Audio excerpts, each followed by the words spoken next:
은행 직무와 관련된 4가지 이슈에 대해서 말씀을 좀 드리려고 합니다. 첫 번째는 은행 업무에 대해서 은행 PB가 어떤 일을 하는지, 두 번째는 은행 PB로 일하는 데 있어서 어떠한 필요한 역량을 필요로 하는지, 그리고 세 번째로는 은행 PB로 일을 하게 될 때, 직무를 진행할 때 반드시 지켜야 될 법과 제도에 대해서, 그리고 은행권 PB를 목표로 한 취업 전략 준비를 어떻게 해야 될지, 그리고 경력 관리를 어떻게 해야 될지, 이런 내용에 대해서 말씀 좀 드리려고 합니다.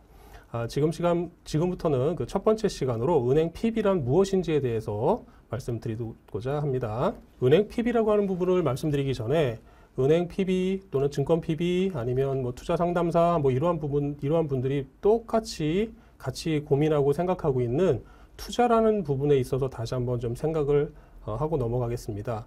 우선은 자산 관리라고 하는 부분에 있어서 시대적인 흐름에 따라서 발전 단계가 있습니다. 첫 번째, 우리는 자금을 모으는 단계, 자산을 형성하는 단계에 저축 중심의 자산 관리의 시대가 있었고요. 그 시대를 거쳐서 개별적인 투자 상품을 관리하는 자산 관리 시대가 있었습니다. 우리가 흔히 그냥 재테크라고 얘기하는 단계가 이 정도 수준의 단계이거든요.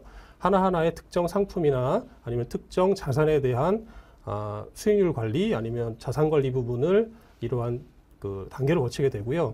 이 단계를 거치게 되면 좀 더 큰 넓은 시각에 있어서의 자산 관리 즉 자산 배분이나 포트폴리오 관리라는 부분으로 확대가 됩니다. 이 부분부터는 우리가 단순히 재테크라는 측면에 있어서의 상품 관리뿐만이 아니고 특정 자산, 예를 들면 주식 자산, 채권 자산 아니면 기타 실물 자산에 관련된 자산 비중이나 투자 관리 부분에 있어서의 조율을 어떻게 하는지에 대한 부분으로 확대가 되고요. 이 단계를 거치고 나면 실제로 우리 PB분들이 많이 고민하고 있는 복합적인 솔루션 제공 단계, 흔히 말하는 웰스 매니저 단계까지 진입을 하게 됩니다. 우리 PB들이 주로 하는 일들은 이러한 단계에 거쳐서 최종적인 웰스 매니저 단계에 있어서 고객하고의 장기적인 유대 관계를 바탕으로 고객들에게 적합한 상품과 어떤 솔루션을 제공하는 것을 PB가 하는 가장 중요한 롤인데요.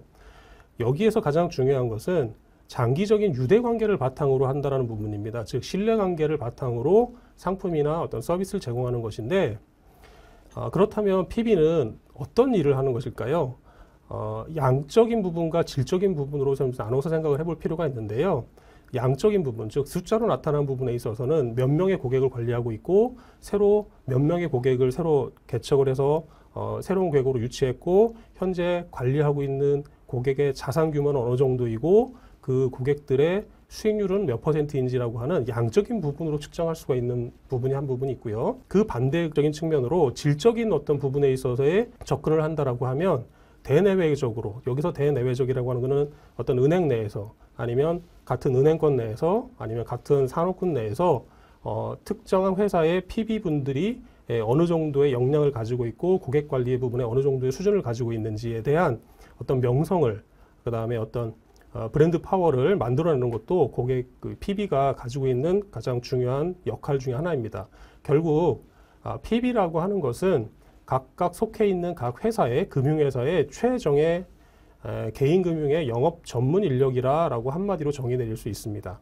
그렇다고 하면 실제로 우리가 알고 있는 PB라고 하는 부분이 단순히 하나의 부분으로 엮여져 있는 것은 아니거든요. PB라고 하는 일 자체 부분을 약간 좀 더 세분화해서 좀 설명을 좀 드리도록 하겠습니다.